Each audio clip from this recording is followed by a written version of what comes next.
Hello, Gemini, and welcome to Pluto in a Strange Land, your 2023 spring reading from Planet Waves. My name is Eric Francis Coppolino, your astrologer for the next 45 minutes or more. Thank you for joining me for this reading. So, my intent with this particular project is to provide some preparation for Pluto moving into Aquarius. That, however, happens in the context of a lot of other astrology that is developing even as I speak. And so I'm going to provide the context and then also an analysis of Pluto moving into Aquarius by house and by sign, and give you a sense as part of that what Aquarius is doing in your chart and how it might be manifesting in your world. And I want to just give you one clue about that before I give you some background context, because I think that this next idea is a very important one in the lives of Geminis. You have Aquarius in the 9th place. So if we take a look at your solar chart, which can also represent your natal chart if you are Aquarius rising. Aquarius is it's hard to do that with this microphone here. In the 9th place here, you see that right there? There's Aquarius. Have I got this right? Yeah, 9th place. I'm looking at this in mirror image, so it's a little weird. The 9th place. The 9th place is your spiritual. Now I'm back. Your spiritual orientation. The 9th is about learning. It's about the higher self. The 9th is about the higher courts, if we're talking about a mundane chart, so it would be the Supreme Court as opposed to the local courts.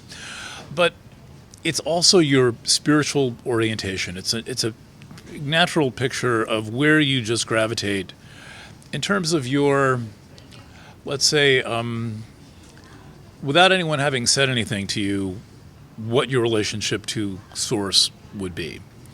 And I think one of the defining features of the Gemini solar chart is that on this house you have the sign Aquarius. And that is to say that for you, the natural religion that you might practice would be the religion of having faith in humanity. The Aquarian Carole King has an awesome song that I suggest you look up, and I believe it's called Believe in Humanity. It's from the 70s, and it's, when she was at the very peak of her talent, and I think it's one of her really beautiful signature songs.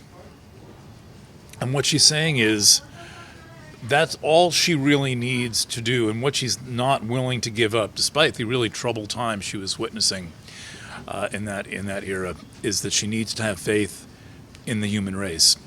And so this is the most wide context of where Pluto is going to influence your chart and your life, because it's going to fully activate this and bring the property that Pluto has of making contact with your soul's mission, and making contact with the deepest possible way that you can orient on your cosmic reality, right? That's the 9th house in a lot of ways, is you connect to your cosmic reality. It's the house that is in some concepts similar to Sagittarius, and that's a lot of what Sagittarius is about.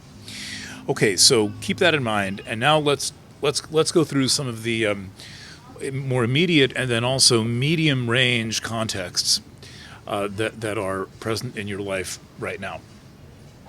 So the first thing that you've been living through and experiencing in a big way is Mars in your birth sign.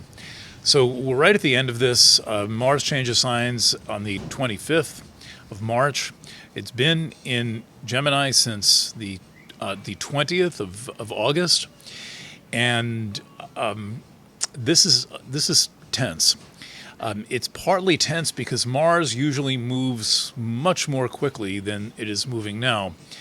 And it is also tense because Mars has been retrograde and doesn't prefer to be retrograde, right? Mars is forward motion, kind of a planet of action.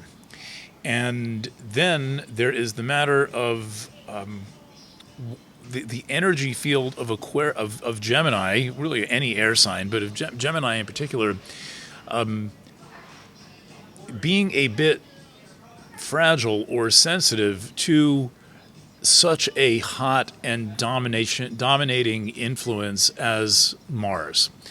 You know, the native planet of your sign is Mercury. Mercury is really quite a mellow influence compared to Mars. Mercury is more circumspect. Mercury is frequently retrograde, so it spends a lot of time shuttling back and forth. And Mars is very rarely retrograde. Only 9% of the days of our lives is Mars retrograde. And so this has been a focusing influence. It may also have been a frustrating influence. But I think more important than anything, it has been an influence compelling you to be honest with yourself and to connect your intent with your actions. And there's been a challenge presented here because, as you've probably read many times, and let's hope my mic doesn't get in the way here. Here is Mars, which has been bouncing around in Gemini, and it has been doing so in a 90-degree angle to Neptune. And so that 90-degree angle is a square. Squares come in a variety of flavors and shapes and sizes, and it's always, of course, dependent on the planets and the signs involved.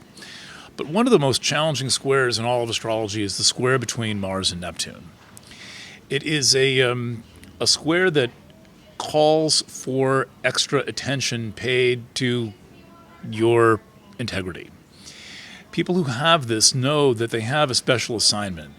People who know they have Mars square Neptune in their natal chart know that they have a special assignment, an integrity challenge inherent in their birth chart that can't just be, forgotten about. It can't just be left alone. It's going to get your attention one way or the other, whether it gets your attention through looking at it in your chart and looking it up in books and talking to an astrologer or two, or whether it gets your attention because of the things that keep happening that it describes. So you probably don't have this in your natal chart. You might want to check and see if you do, but the chances are you don't have it. It's a fairly rare aspect. It only happens basically for a few days once a year most of the time. But you have it in your... You've had it active in your charts now. And the challenge is that Neptune dissolves the power of Mars in a way that is very frustrating when you try to engage Mars. And the square between Mars and Neptune is also something that makes it difficult to hold your integrity together. It makes it difficult to be consistent.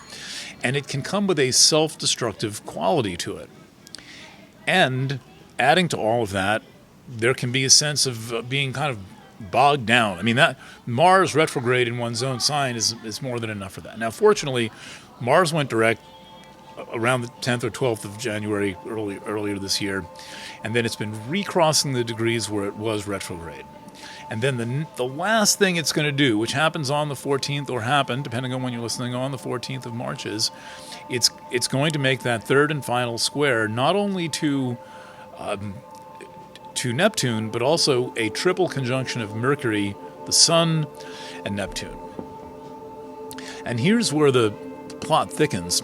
There's something here about connecting your desire to be known for something, which everyone has, and everyone has a 10th house, which is largely what the 10th house is about.